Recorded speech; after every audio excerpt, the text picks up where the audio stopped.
আমি আজকে তোমাদেরকে করে দেখাবো লাউ চিংড়ি। তার জন্য আমি আগে লাউটা কেটে সিদ্ধ করে নিয়েছি, দুটো সিটি দিয়েছিলাম, মানে সিদ্ধ করে জলটা ফেলে দিয়েছি। এখানে আমি নিয়ে নিয়েছি চিংড়ি মাছ ভাজা করে নিয়েছি। আর এটাই কোনো মশলা না, জাস্ট ফোড়ন দেবো আমি। এখানে নিয়ে নিয়েছি শুকনো লঙ্কা, কালো জিরে আর তেজপাতা।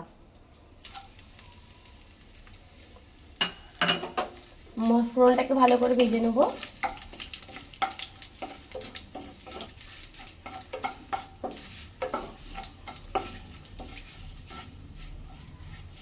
ফোড়নটাকে ভেজে নিলাম। এবার আমি চিংড়ি মাছটা দিয়ে দেবো এর মধ্যে।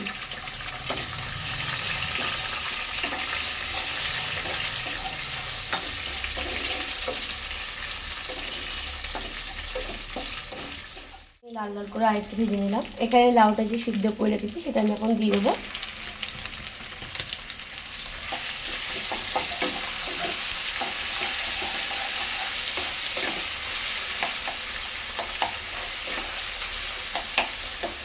লাউটাকে ভালো করে কুচি কুচি করে আমি কেটে নিয়েছিলাম। কেটে ভালো করে ধুয়ে আমি একটুখানি কুকারে দুটো সিটি দিয়ে দিয়েছিলাম।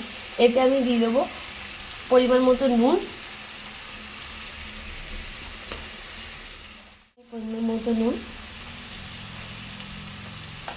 আর দিয়ে দেবো অল্প একটুখানি হলুদ,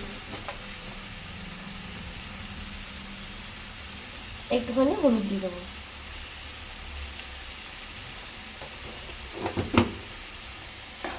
আমি আজকে এটা ধনেপাতা দেবো। আমি তার জন্য বেশি ধনেপাতা আমি কিনে নিয়ে এসে রেখে দিয়েছিলাম আজকে অনেকটাই। এতে দিয়ে দেবো 1 চামচ চিনি।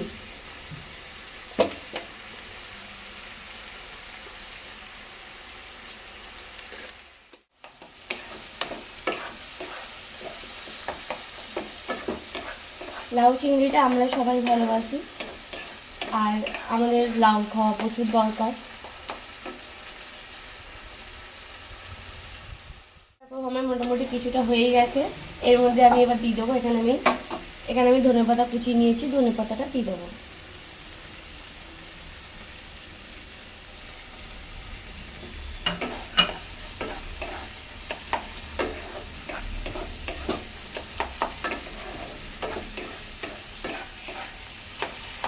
এটা হয়ে গেছে।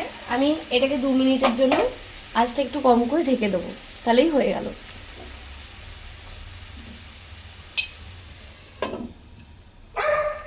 লাউ চিংড়িটা আমার রেডি হয়ে গেছে। দেখো, আমি এতে আটা ময়দা কিছু দিইনি, এটা এমনি মিশে গেছে। আমি এবার এটাকে নামিয়ে নেবো।